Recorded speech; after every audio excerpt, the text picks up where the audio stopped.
episode 218 of the All the Books Show, recorded at my house Today. in the middle of the streets. Are you familiar with that song? Yeah, it's copyright, so don't do it. Oh, okay. Yeah.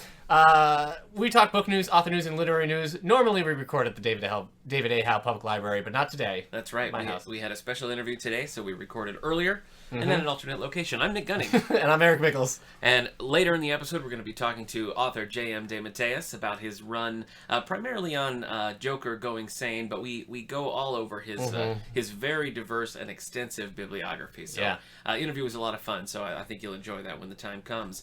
Right now, let's talk bookmark. Eric, what have you been reading? What's new? Bookmark.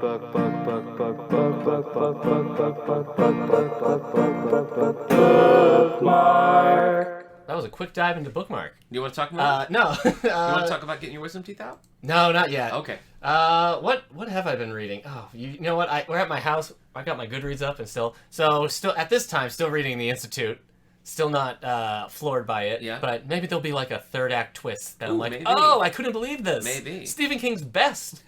I actually just was talking Pet Sematary with somebody. Talking about how that was just really dark. And it's kind of funny to think that like the person who wrote the very dark and depressing Pet Sematary that really like upset you. Oh yeah. And like I read, but it was still kind of like I remember having to just put it down.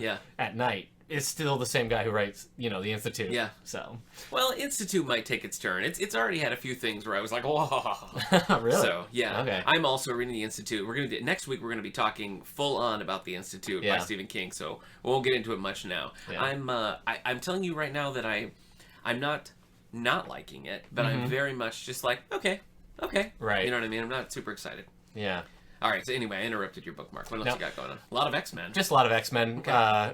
Same everything I was talking about last time. Okay. So it's right now it's the like 2016, 2015 books of Uncanny X-Men, Extraordinary X-Men, All New Wolverine, Old Man Logan, Uncanny Avengers, and All New X-Men. I should say the All New X-Men I'm reading, it's still the time-traveled original team. Okay.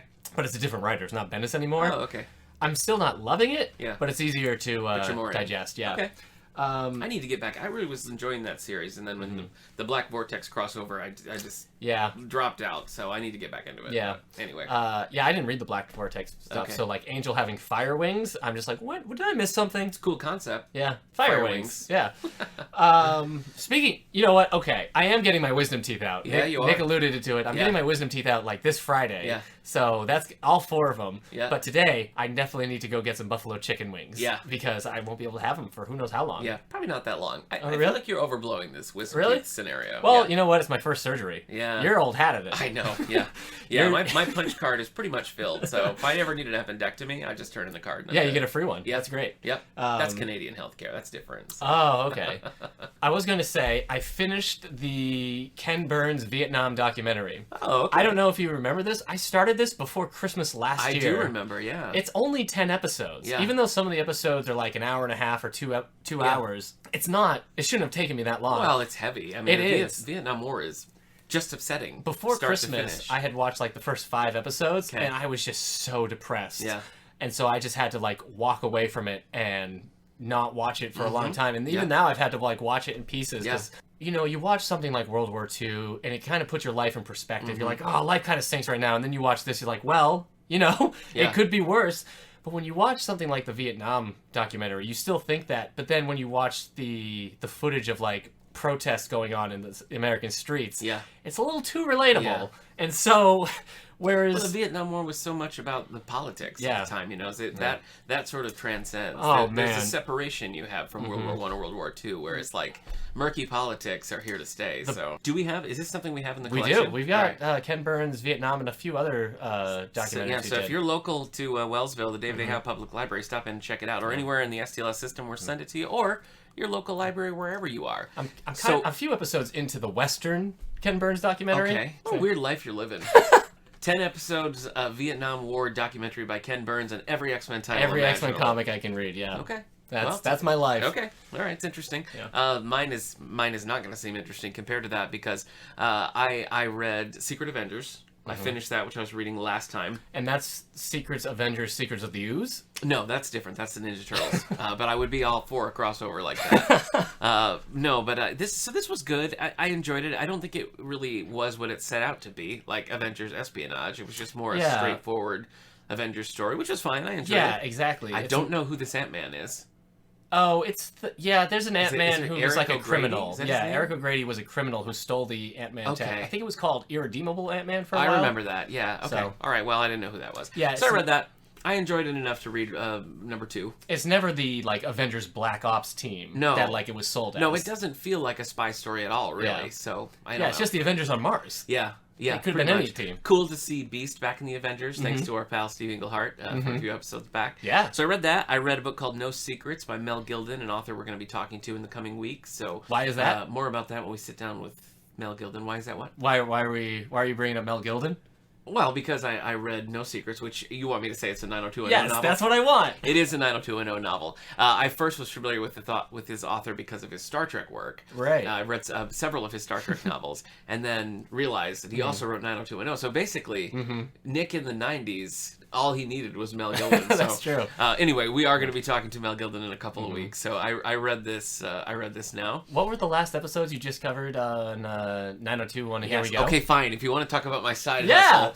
My co-host Kendra and I do a podcast called 9021 Here We Go, where we go through Beverly Hills 90210 talking about all the episodes. And we just covered episode 10 and 11, which will be coming out pretty soon. So yeah, we're having a good time with that. So anyway, I read No Secrets by Mel Gilden. I'm currently reading The Institute still by Stephen King. Yeah. That's my main focus. It's becoming an institute on this podcast, Absolutely. Am I right? And I just started. I've been putting this off, but I just started The End of All Things Part 1 of Robert Kirkman's Invincible series. So I've been reading this series, I mean, since the beginning. I've read them all, and these are the last 2 collections of the end of the whole thing. 150 issues, something like that, in that ballpark.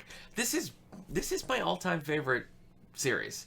I love it. Whoa. I've since day one, when I picked this first book up, I was totally in it. I actually read Tech Jacket first, which was kind of I don't know. It was a one-off and it didn't end up getting picked up for a series. Right. But Mark, who's the main character, is in Tech Jacket. Right. And then Tech Jacket eventually, after the success of Invincible, they go back and revisit those characters. But this is volume 24 of the standalone the graphic novels series.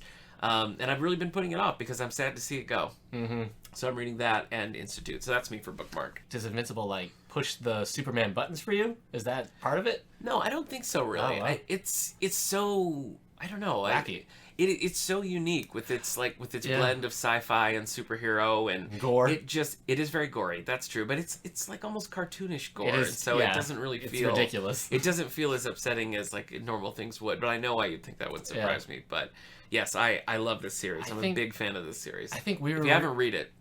We were pretty. If you haven't read it, read it. We were like in line for a little bit while reading it together, and there was one where like a character is making out with an ant alien. Yeah. And I'm like, this is weird, and you're just like, I love it. I know. Yeah. I just remember these bizarre things that really clicked with you that I would have never guessed. I know. I don't even know how I came across it. I just stumbled across it one day and really liked it. So, turn it over to some book news. Yeah. Look into the future to see what it proves. It's time for book news. You want to talk about the New York Times bestsellers list? I do, but before we get into that, I'd like to hear that awards theme real quick. Nic and Eric present the awards.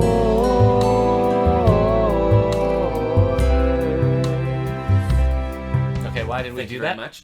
Because the Nobel Prize in Literature has been awarded. Holy cow. And the winner is Robert Plant. No. Oh.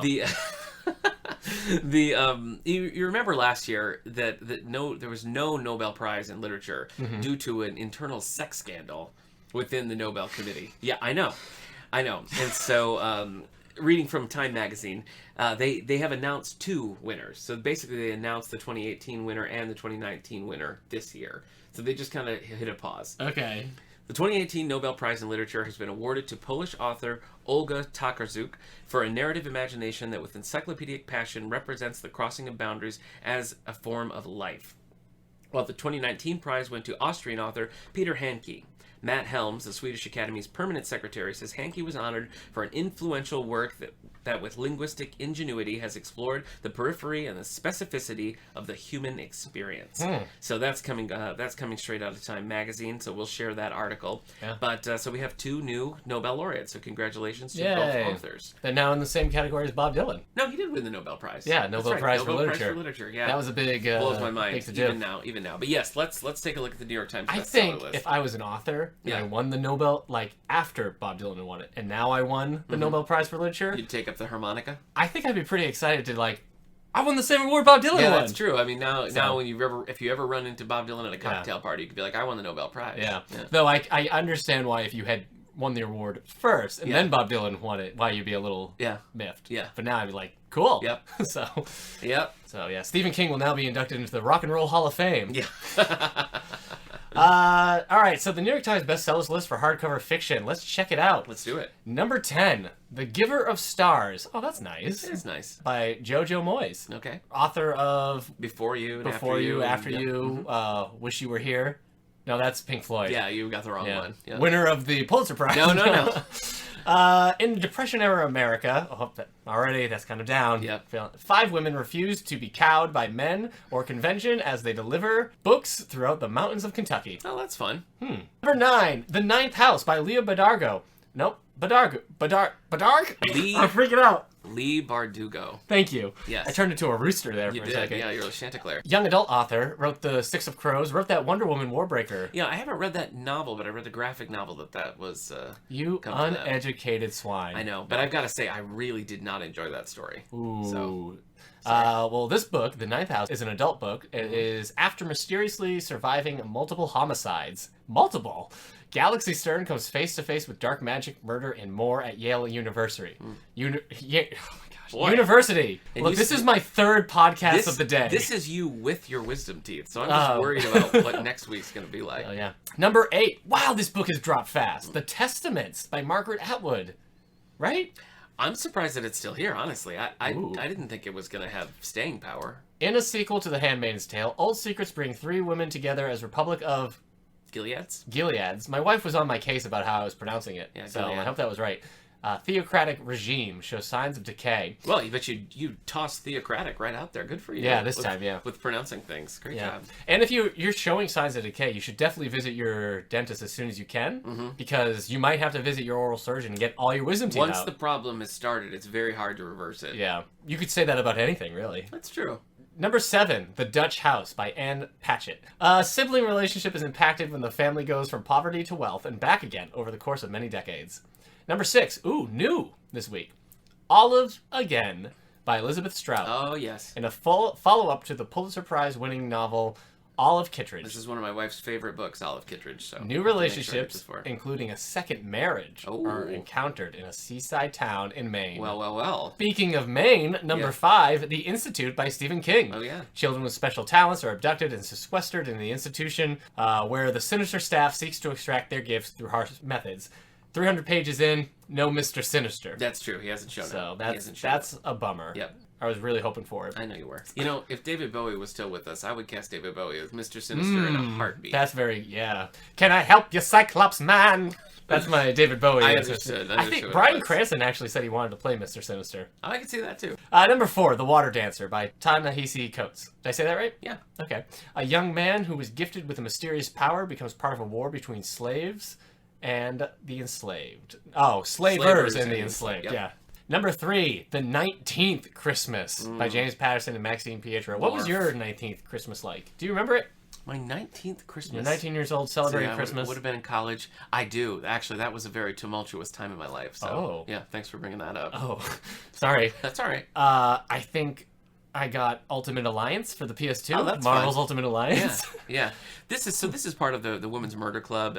As I've mentioned before, anything James Patterson writes with Maxine Pietro, I don't like. I've never liked one with this collaboration. I've only read one of these Women's Murder Club, primarily because this is probably...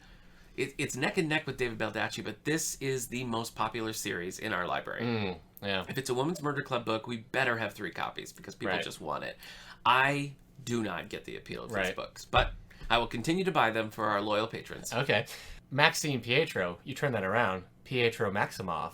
There you go. Quicksilver. Again, boy, X-Men on the brain over here. Yeah, I wonder why. Yeah. In the 19th installment of the Women's Murder Club series, Detective Lindsay Boxer and company take on a fearsome criminal known only as Loman. Willie? Loman. Oh, okay. Well, Willie Loman? Yeah. Who's that? From Mice and Men? Oh, now, maybe. It could be. What if he... It's probably a play on that, I would say, at least. Just shaking people too hard. I guess so, yeah. Wait, no. Willie Loman was not the one who was shaking people. Let's move on. Okay. Not that the character was just going around and Shaking Mice and Men people, I shaking understand. people. Yeah. Just happened once. Yep. Number 2, Where the Crawdads Sing. Yeah. Delia Owens. As I Marsh said- woman, Marsh murder, suspect Yeah, Marsh. and this has been on here for 59 weeks, so that's well over a year at this point. It is, it's readable and approachable, but I still think it's a little amateurish. Wait a minute, we're saying Willie Loman. Right. That's Death of a Salesman. That's not a Mice and Men. Oh, he doesn't shake anybody. No, I don't think so. Well, at one No. point, I think he shakes his wife and is like, "Stop making stockings! I gave all your stockings to my mistress!" A lot of dark things in this. Yeah. Number 1, are you ready? Yes. The Guardians. Not of the galaxy. Yeah. Just the Guardians. Yeah. Maybe of Ga'Hoole? Uh-huh, maybe. What was that Guardians one about Santa Claus and the Easter Bunny? Yeah. Was it just called the Guardians? Yeah, just the Guardians. Yep. Now, this isn't Not that Ga'Hoole. either. Not Ga'Hoole. This is The Guardians by John Grisham. Nick is a big fan of John Grisham. I am a Grisham fan. I hope to get back into this because, as you know, I've had a tumultuous time with Grish the last couple of times. Loved Camino Island. I loved Camino Island. Colin Post, a lawyer and Episcopal minister, antagonizes some ruthless killers when he takes on wrongful conviction case. Interesting. Yeah. Dark. I'll read it. Yeah. Yeah. That's it. That was number all right. 1. The Guardians. Okay, John Grisham. well. He's ahead of a lot of players. Yeah, he I is. mean, Stephen King, that New Testaments book, Well, Where the Crawdads, and James Patterson. Yeah, the thing with Grish is that he really sticks to a schedule. You know, I mean, you're gonna get like a Grisham a year. He's not polluting the marketplace with a million co-authored books. He's not. I mean, he does have his Theodore Boone Jr. series, but I think he keeps those very separate. Yeah. So, like, I think a Grisham publication is still an event, and that formula is working for him. So, I hope that he sticks to it. Now, the man of the hour, J.M. DeMatteis, is going to sit down and talk with us. So this is one that we have going Sane in our collection. It was one that we both read. And we got to talking about it, and we reached out to the author, and he was quick to respond and say, yeah, he'd love to sit down and talk with us. Then with travel schedules and things, we had to shift it around a couple of times. So we're so pleased that this interview's happened. So let's sit back and listen to our interview with J.M. DeMatteis.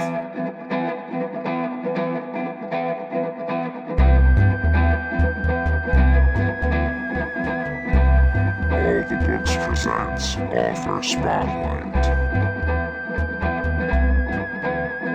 This morning, Eric and I are joined by author J.M. DeMatteis. We're going to be talking to him about his work, Joker, Going Sane, and work through his whole back catalog, which is pretty exciting, I've got to say. So thank you for joining us. Happy to be here. We thought, since Joker's in the news right now with the big movie, and it's sort of what everybody's talking about at the moment, we wanted to talk to you a little bit about the story you wrote called Going Sane, which deals with the Joker finding sanity once Batman's out of the picture. So could you just talk a little bit about how that came about and how you got going with that story? That story evolved over quite a bit of time. Originally, I don't know if people are familiar with a story I did called Craven's Last Hunt, but that story actually started as a Batman pitch.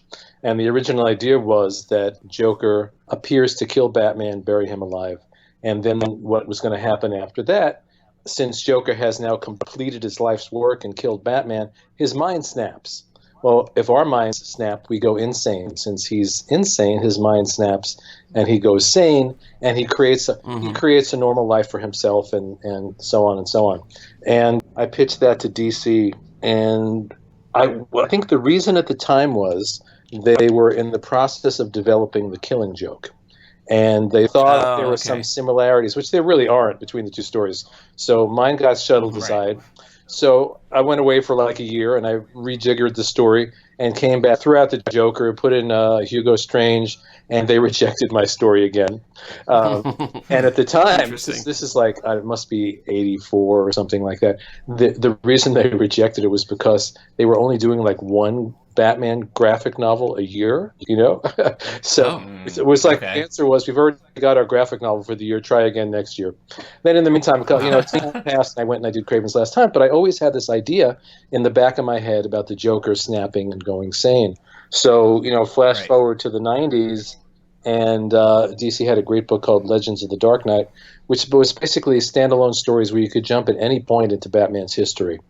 So I pitched them the basic idea for Going Sane, along with asking Joe Staten if he would be interested in drawing it, and we were off. And it remains, in terms of stories that I've done for Marvel and DC mainstream superhero stories, among my 2 or 3 favorite stories that I've ever done. It was a chance to take the Joker and shine a very different kind of light on him, because for most of the story, he is not the Joker. He is this sweet, innocent, nerdy guy who's obsessed with old radio and old movies and silent comedians, and he meets this woman who lives in his apartment building, and they fall in love while Batman has a whole separate story going on.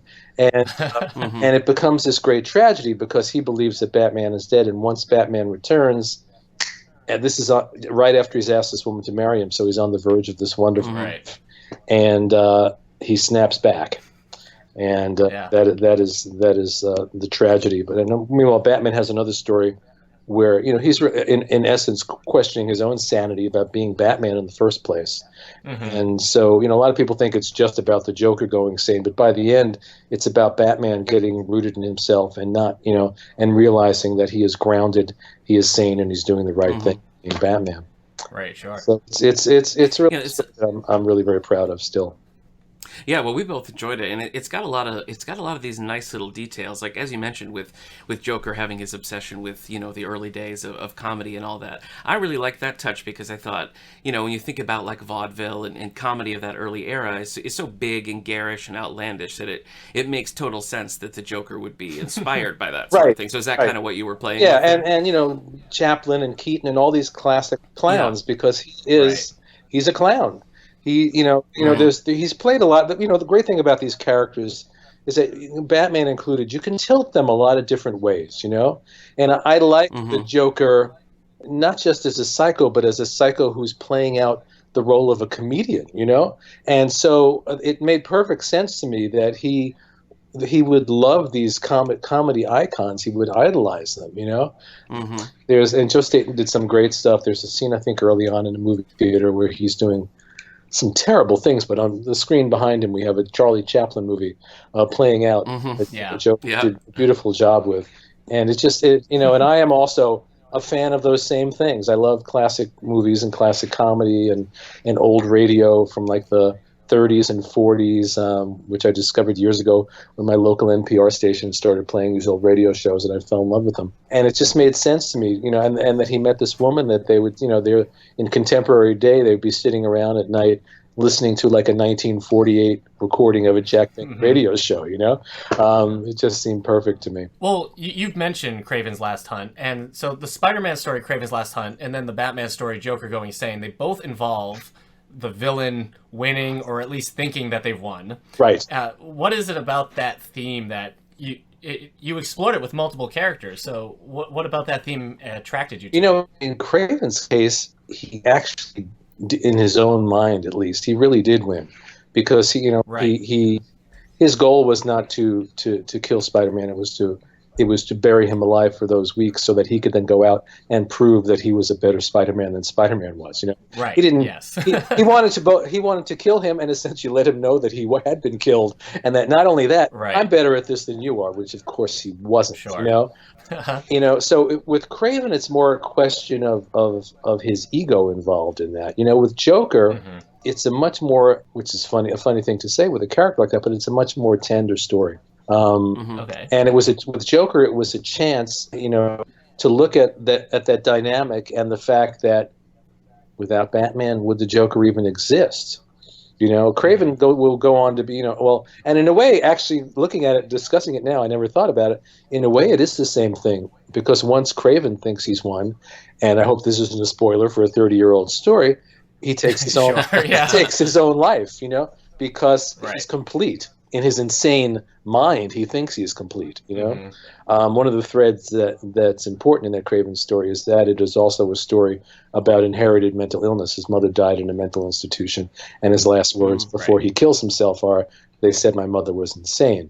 So there were some people when the book came out that thought somehow we were glorifying suicide, and it was not what it was at all. It was very clear in our minds creating the story that Craven, this is not a well human being, you know?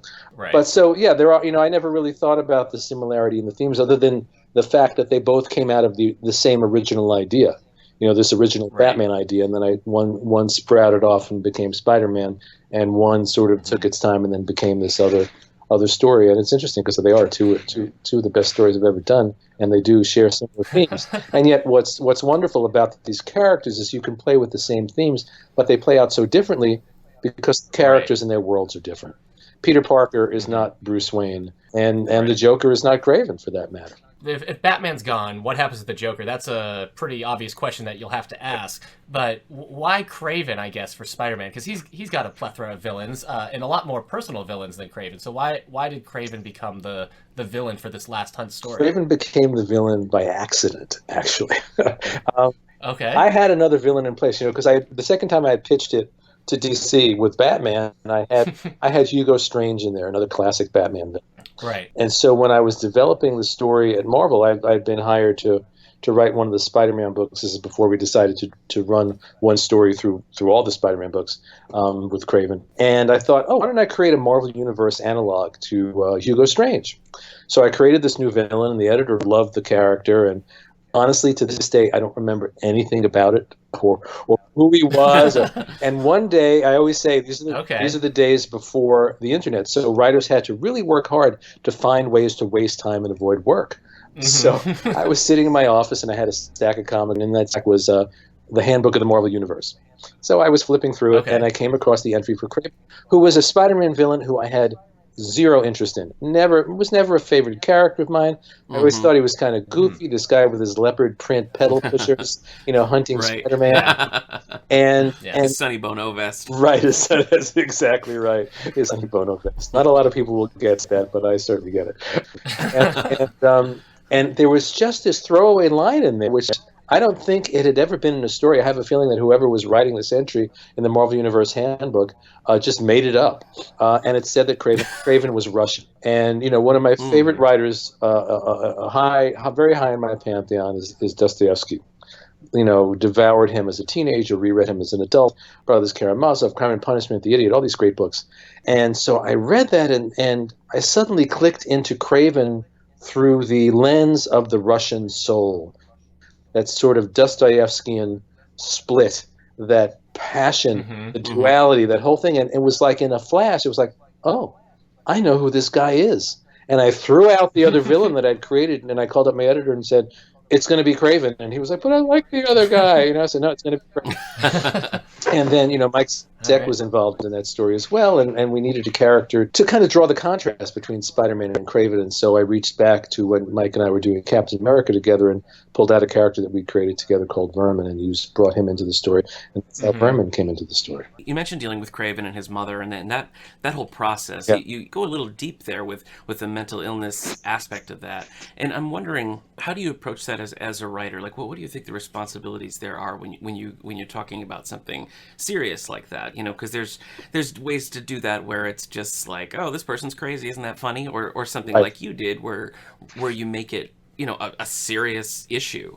Well, when I approach any of these characters, especially these characters that have been around for a long time, at that, Craven's been around even longer now, but at that point, this was the late 80s, he's been around since the 60s. And I look at these characters, and my first question is always, why? Why do they do what they do? Why does this guy put on his Sonny Bono vest and his leopard print pants and decide he wants to hunt down Spider-Man? What is in his past? And wait a minute, he was in the jungle, but he's Russian, and so that just gets me going. And I would say I like to take, saw off the top of the character's head, get a flashlight, and start rooting around inside and see what made this person this way. And so in exploring Craven's psyche and coming up with my own answers as to why he was the way he was, that's where the backstory with his mother and the inherited insanity and all that came from. Okay. And so I just sort of follow the characters, It's not like, I'm going to do a story about mental illness or anything like that. I'm going to story about this person. It's a person, They have to become, as a writer, they have to become real to you. They can't be a character. They have to be a person.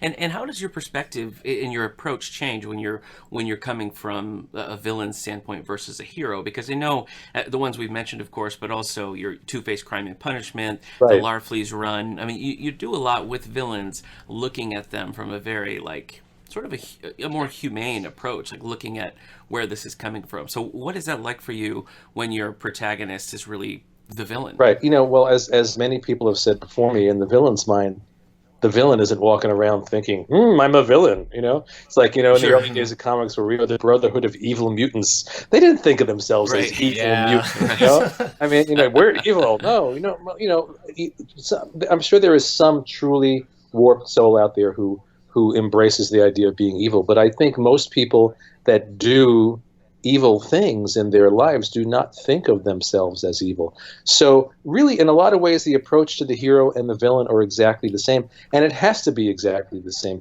You have to approach them with people, and in a weird way, in order to understand them, you have to approach them with compassion and understand where they came from and what it is that made them the way they are. Nobody is completely evil. Nobody is completely good. We all contain all these different things.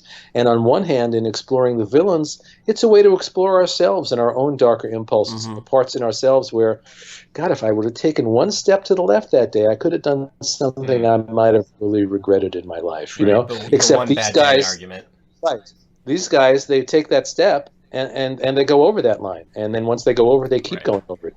And maybe in their mind, there's not even a line there. And they're doing it, because they think they're doing the right thing for whatever reason. I think what makes Going Sane such a successful story is that, you're really looking at two different characters when you're looking at the Joker, because as you said, he's a different person for most of this. And, I came to be rooting for that person, I wanted that person to succeed. I wanted him to leave that behind and move on and be happy. And so, that I think gives it a real hook to the story. So is that kind of what you were playing with there? Yes, giving you this absolutely. kind of a tease? You want the reader to care passionately about the characters. So, what's the point of doing that story if you don't care about what the Joker has become, if you don't care about him building this life and falling in love? And what's interesting about the Joker is despite this movie that's just come out, there's never been a definitive origin story. Of who he really is. We know he's some guy who fell in a vat of acid, but who was he before that moment, And that's what's so interesting about him. So I don't claim, even in the story, that who he becomes is who he was before. And if anything, who he becomes is perhaps who he wishes he was, And you want to care about him, so that moment comes when he snaps back, and there's a shot of him at the end, back in Arkham Asylum, laughing like a loon, and it's supposed to be heartbreaking because he doesn't know. He doesn't even remember what he's been through, but you as the reader, know. Right. And somewhere there's this woman sitting alone weeping for her lost love, And and you want the reader to feel that. And the same thing with Craven. You want the reader, by exploring the character's psyche, you want the reader to care about them. I always say, before I did that story, if someone would have said, hey, we're going to do a story and we're going to kill off Craven at the end, I think a lot of readers would have said, yeah, so what? So the trick is, over those 6 issues, to make the reader care passionately about that character. So the moment comes when he dies, the reaction has to be, oh my God, they killed Craven. But don't do that. I love that character, You want people to care. You have to, or else what's the point of writing the story in the first place? It's not just about plot. Plots come and go, but, it's the people that we care about. Well, then I also have to ask, because you mentioned, there might be some characters out there who are, just evil and enjoying being evil. You don't then consider Joker in that category? Well, I guess one of the reasons for that story was, to just write the Joker as the whack job, is fun up to a point. But for me as a writer, it's a very near point, Right. That's why there's I don't know whether they've developed him over the years because I'm not up on the stories, but certainly back in the 90s we had Carnage in the Spider-Man books, and Carnage was basically portrayed as just unfettered lunacy and violence and brutality. It's not interesting to me. After You know, you can use it here and there as a symbol for certain things that are, wrong in all of us. It's the embodiment of our own worst impulses or whatever. But after a certain point, if there's not a person there to explore, for me, now other people might find those characters fascinating and find ways to really make that gripping. For me, it just doesn't, after a certain point, it doesn't work. Even, when I was writing Captain America and you had the Red Skull, who was certainly as much of an embodiment of evil and depravity as you were going to find. Right. I wanted to explore and see what his backstory was. So I created a backstory that we had never seen before that, doesn't make him as the Red Skull.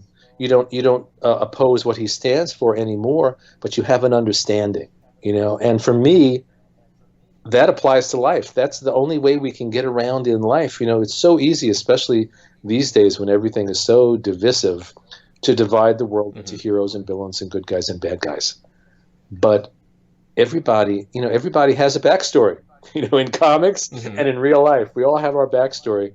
And the people that are twisted and doing these really awful things are also people. And it's really hard to forget that. It's hard for all of us. It's certainly hard for me to forget that when I'm seeing something political on TV and yelling at the screen, But that, if I can find the heart and soul in the Joker or the Red Skull, then I hope I can find the heart and soul in the people I may oppose politically as well, and it applies to life across the board. I've noticed going back through there's a depth to your stories where you seem to find this sort of existential crisis or they often will go in ways that as a comic book reader I'm not expecting. So I always kind of enjoy that because they go a different route. Sometimes they just get downright trippy in a fun way. And I'm just wondering, is that something that you like to pull out of stories? Yeah, we don't do, in the beginning, we don't, whatever themes, all writers, all artists of any, in any art form have their themes that obsess them, and in the beginning it's not conscious, but they just kind of come spilling out of us. But, for me, it's always about the search for meaning on some level. Who am I, or who are you? Why am I here? Why are you here?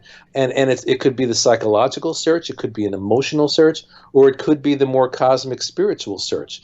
But those are those are the main themes that tend to run through everything I do. So I want to trying to understand these characters that we're talking about is a way of understanding myself and my place in the world, not just Kraven's place or the Joker's place or Batman's place or Spider-Man's place, but myself. And as a writer, all these stories are therapy. We're all, I always talk about, when I wrote Kraven, it was like a really, really, really rough time in my life. And I think it's one of the reasons why that story has continued to resonate, because all the pain in there was really real. And in a way, the three main characters, Peter, Kraven, and Vermin, were all aspects of my own psyche and struggle. Now, I wasn't thinking about that when I was writing it. I only see that looking back, But, in a lot of ways, writing is therapy and a way to help me understand myself and my place in the world, and also to express my ideas about, to steal a phrase, life, the universe, and everything. Because those are the things that interest me. Who am I? Why am I here? What is the meaning of this? Is there a God? What is reality? Who am I? All these big questions, And they are the fundamental questions as far as I'm concerned. Other people, they might be motivated by political issues or social issues, and that's great because we all have our obsessions. But my obsessions tend to come from the inside out. It's about our psychology, our emotion, and our spiritual life, and trying to find the answers in there. I think the spirituality of it is, that's a good term for it, because I kept seeing that thread, and of course it's at the forefront in something like Supergirl, Fallen Angel, or something like that, where you're really going for it. And so it's interesting to know that you're saying that's kind of your way of working through your own thoughts. And right, concerns. And also sharing whatever little answers I may have found along the way. Because we're all. Sure. I am as passionate a reader as I am a writer, so I love reading stuff that I feel like illuminates my mind and nourishes my soul in some way. And if in some way over the years my stories have done the same for somebody else out there, some other passionate reader out there, you can't ask for anything more. Those moments when I get an email or a letter, or I'm at a convention and someone comes up to my table to tell me, hey, this story really impacted my life in a profound way. Made me see the world differently, helped me through a really difficult time, it opened my spiritual inner eye in some way. You can't ask for anything more than that as a writer. Oh, yeah. Yeah, that's very powerful. Were there specific stories you read growing up that, inspired you to then write those kinds of stories as well? Well, all the writers that I really love impacted me that way, whether it's Dostoevsky or Ray Bradbury or J.D. Salinger or Kurt Vonnegut or just, the spiritual readings I've done over the years, whether it's, reading about Hinduism or Buddhism or Christianity or whatever it is, all those things resonate in my heart and soul. And they, then there's the flip. Do they, I always ask this question about the things in our lives that excite us. Did they influence us and create us? Or is there something in our souls that we know that we respond to in that work? Do you know what I mean? Are you responding to those themes in somebody's work because those are the things that excite you to begin with? Or does reading that work make those themes excite you? Do you know? It's an interesting thing. I wrote an essay some years ago about The Twilight Zone, which when I was a kid, and I still love The Twilight Zone. I think it's the best TV series ever as far as I'm concerned. But, I was watching those shows when I was like 6 years old. And my view of the universe is a very kind of Twilight Zone view, in the fact that if you look at the Twilight Zone, one interpretation is that the universe is alive, that we interact with it, and that it has things to say to us.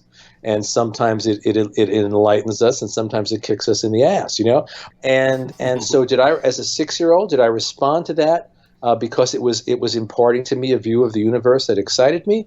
Or was there someplace in my soul where I had that view of the universe, and seeing it in the Twilight Zone made me go, that's truth, and that's the kind of path I want to follow. And, I think the answer is probably both things.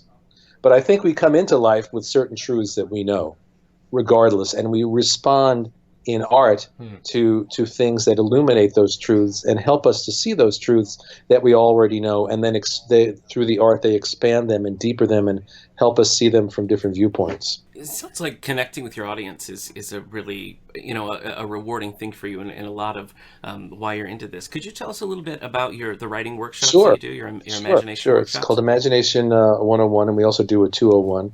I don't do them as often as I'd like to. I started doing them, 8 or 10 years ago, and I have one coming up in November. It's the first one I've done probably in a couple of years.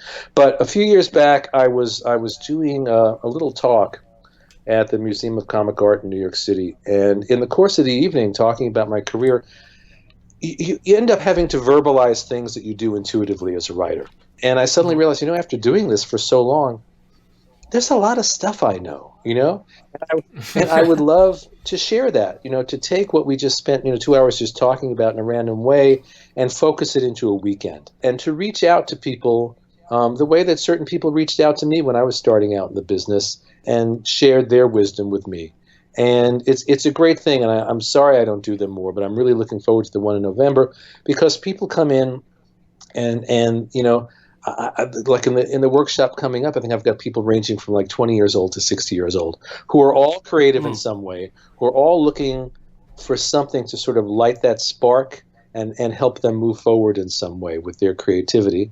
And so it's an entire weekend. We start on a Friday night and go through Sunday afternoon. And it's intimate. I try to keep it to at most like 10 or 11, 12 people at most, Okay. And we have a great weekend together. And I impart whatever wisdom I have, but in dealing with questions that come back at me and having to form opinions and express things that I've known intuitively for years, I end up learning so much in the course of the weekend too. And we all really get to know each other in a nice, intimate way. It's a great weekend. And so we have room for maybe 1 or 2 more people. Maybe we could squeeze them in. So if anyone is interested, you go to my website, jmdmatteis.com. You go to the workshop section. The information is there. There's an email address that you can write to me through that email address, which I can. It's Imagination Workshops, plural, imaginationworkshops@gmail.com. And I'll send you the information. And it's in Kingston, New York, which is about 2 hours north of New York City and an hour or so south of Albany. And I've literally had people come from all over the world to this. I got somebody coming, I was amazed, from Australia to take this class in November. Oh, really? And that's quite a trip. Absolutely. I have to be really nice to him. Yeah. You can spread the word. I wanted to ask too, just sticking with the topic of connecting with readers and that sort of thing. Have you found technology has changed the way that readers are able to sort of follow you? Because I know when I was a kid, if there was a story that I liked that I found, in a dime box or something at the comic book store, and I wanted to read more by that author, it was just sort of, well, keep digging through the box and see if you see that name pop up again. But now, with Marvel Unlimited or DC Universe, it's much more easy to find an author you like, put it in there, and just read the whole thing. So have you found that that's changed the way people are approaching your work at all? The change, I think, is even more than that. It's that through social media and the wall between creator and audience is paper thin now, And that could be a bad thing, but for me, I found it primarily to be a very good thing, so that people can reach out to you. I remember being a kid or a teenager, and I'd read some comic book story or read a novel, and I would write a letter. And of course with comics, that was part of the whole magic of comics was the letters page, and you'd write a letter. And maybe it would get published, and maybe they'd answer you, and that was very exciting. I had a bunch of letters published in Marvel Comics back in the day, and or cool. When I was a little bit older, and I read Dandelion Wine for the first time, and it touched my heart and soul so much. I had to write a letter, Bradbury, and lo and behold, he wrote back, and that was just the most amazing thing. Oh, wow. But now, through Twitter, through Facebook, people can just reach out. And I can reach back, and we can talk to each other, and I think that's a phenomenal thing. I always say a lot of people have talk about their negative experiences on Facebook. I could count those on one hand, if not a couple of fingers. I find primarily that if you put out something positive, you'll get positivity back. I know I see certain people on Twitter or Facebook that seem to actively enjoy getting into arguments with people. Oh yes, yes, we're familiar with those people. Someone says something negative to them, and then they retweet it, and they comment back, and they get into a whole thing, and God bless them. Maybe there's a reason why they're doing that, and it works for them. It doesn't work for me. It just doesn't work for me. First of all, I don't want to put out that negative energy, nor do I want that energy coming back into my life. For me, there's enough negativity in the world that I want to keep it positive. That's why even getting into political things, and I'm fairly passionate politically, but I'm very careful about what I put out through Twitter or Facebook that plays into politics, because I don't need an eruption of insanity and negativity. Certain things, it just I may feel it's so important that I need to put it out there, but I try to be careful about it. Yeah, well, it's a powerful medium in both negative and positive ways. Yeah, and there are people out there that, as we see, who just love. It's like remember that old Star Trek episode with that spinning light that was feeding off hatred? The Klingons and the Enterprise are on the ship, and they just keep getting them battling, and it's just feeding on it. And it seems like there are certain people that just feed on that negativity, so that they just wait for someone to slip up, so that they all come swarming in and can tear that person to pieces. Like, why? Well, it goes back to what we're saying about the villains. It's like, we need to we need to have more compassion and view these things. We all make missteps. We all make mistakes. We all screw up. And I certainly screw up as much as I succeed, if not more so in my life, But we have to bring a little compassion to the table. And I say that not as someone who's an expert at it, but someone who at least strives in my life to try to do that, So anyway, that's the story on that one. Well, thanks so much for talking to us this morning. Before we let you go, I wondered if you could give us a little preview about maybe what you're working on right now, or something you have sure. upcoming. I know you've been doing more with animated DC movies. I'll get all the plugs in. In terms of comics, the projects that I'm working on right now, I can't really talk about. But what recently completed and came out is a book I did for Karen Berger's new line at Dark Horse Berger Books, a series called The Girl in the Bay. It's sort of a supernatural time travel search for identity is a big theme in there. Story, and it just came out in a collected edition. I'm very, very happy with the way that came out. And IDW recently put out a collection of another new series that I did called Impossible Incorporated, which is sort of Doctor Who meets Doc Savage meets the Fantastic Four Cosmic Adventures. Also going back to a lot of the themes we're talking about, exploring the universe. What does it all mean? What is reality? And all these big questions within the context of big cosmic adventure. And in terms of the animated work, what just came out, which I'm very proud of, that there's a Wonder Woman animated movie called Wonder Woman Bloodlines, and I wrote a short It's the first appearance of Neil Gaiman's Death character, I think, in any other medium. And so it's a 20-minute short with Neil Gaiman's Death character, beautifully directed by Sam Liu. And I'm very, very proud of that. And coming up next year, there's also an Adam Strange short.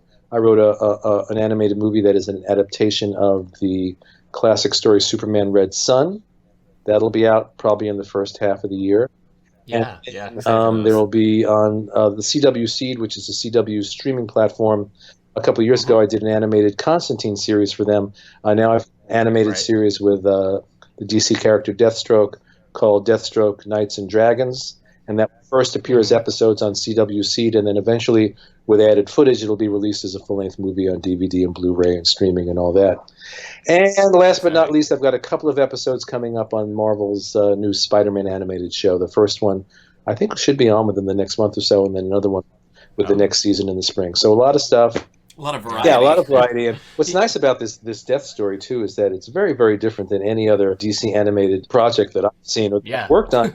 In that well, with that character, and it's not fighting, and it's not dropping buildings. There's none of that going on anywhere in the story. It's like a nice little, talking about the Twilight Zone, a nice little 20-minute Twilight Zone episode featuring Death, and it turned out really, really beautifully. You just name dropped a whole bunch of characters that you're working on.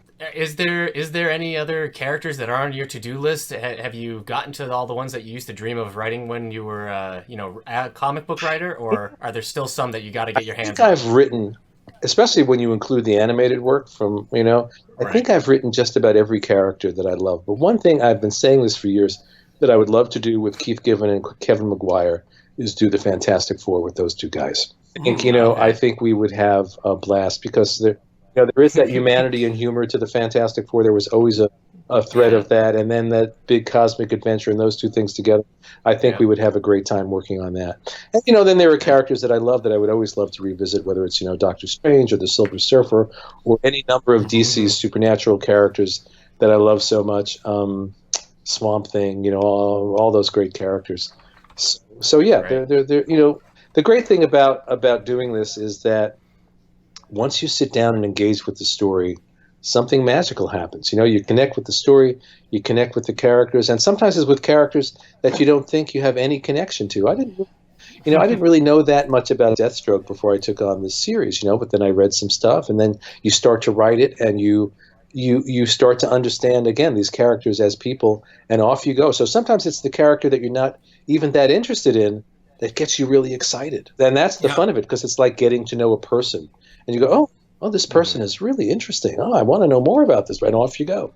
So there's always some new door to be opened, and whether it's an original idea or an old character, there's that's the fun of what I do. It doesn't matter how long I've been doing it. Each new project, I always say this, and I really mean this seriously. Every time I sit down to write on something new, it's like I've never written before. It's facing a blank page. And yes, I have certain muscles and certain skills that I can bring to bear, but it's always brand new. There's when I took Tai Chi, I learned about a concept called a beginner's mind, where you approach everything as if you've never done it before. And that's, keeps you innocent, and it keeps your imagination open. And as a writer, you're always doing this. It's always beginner's mind. You're always starting with a blank page and something new. And that's why, I'll keep doing this forever. There's no reason to stop. Well, good. We're all for it. Good. I'm glad. Thanks again for your time this morning. We really enjoyed this conversation. I have to. Thank you so much. He mentioned Star Trek there for you too. He did, you mentioned Sonny Bono. He mentioned Star Trek. Yeah, do you remember that scene in the Star Trek show? I'm like, yes, he does. Yeah. Well, anyway, we really appreciated him taking the time to sit down and talk. He's got some great stuff, and so I mean, if you haven't read his stuff before, like I said, we have quite a bit of it in our collection. We can always get you the thing that you're looking for if there's something that we mentioned in the interview that you'd like to see. Excited for all his upcoming work coming out. We always have the DC animated movies in the collection, so keep an eye out for those coming forward. But again, thanks again to author J.M. DeMatteis for talking to us here today. Let's talk some library news. Okay. Teen Night, every Wednesday, 5:30 to 7:30. Ages 14 to 18, but we'll make some concessions for 12 to 14. That's nice. November 1st, we are showing the live-action Lion King movie. Just put live action in quotes. Yeah, all right. The CGI animated Lion King movie that's basically like a bunch of celebrities getting drunk and doing a reading of the Lion King. Doing a reading of the Lion King. Not a fan. I've listened. I'm actually shocked by how much I didn't like John Oliver singing the Zazu parts and I Can't Wait to Be King. I know. I was shocked. I know. It's just because everybody else in the animated movie was just doing exactly what they should have been doing. Yeah. You can't... I know. Well, that's how I felt a little bit about Ewan McGregor in Beauty and the Beast. It's like, Jerry Orbach's nailed it. Yeah. You can't improve on it. Just accept it. Do not envy who is ever going to be singing the Under the Sea. Oh, Little Mermaid. Yeah. Will Smith kind of gets away with it a bit because he does his own thing, at least. Yeah, Will Smith has a style of singing and rapping that he's done before. So when he's doing that, it's like, oh, this is Will Smith's. Right. Even though I miss all the Robin Williams stuff. Sure, yeah. But like when you're just straight singing Will Smith didn't reference the Marx Brothers even once. Not even once, yeah. He never said, ever impressive. Yeah, I know he didn't. Can't believe it. I'm losing to a rug. So book clubs, we're gonna do our World War Z talk this week. So if you enjoyed our conversation with Sally last week about World War Z, you can join us for a book club on Halloween, the 31st. The 31st. Hopefully I'll be there. Thanks to everybody who came to the play this weekend. We had a great time doing that. Upcoming in the auditorium, we have Judy Cook is coming back with a fun historical presentation about ghosts. Always fun, always popular. Just scared me. Always like to have Judy Cook in the house. And then after that, Creek Bend Band is coming back. These guys, I mean, they're the favorite. They're the favorite of our crowd. So looking forward to that. You can keep an eye on davidahowlibrary.org for dates and upcoming events there. And I think that's going to do it for this week on the All the Book Show. Sure sounds like it. Thanks again to our guest, J.M. DeMatteis. We'll see you next time when Eric doesn't have wisdom teeth.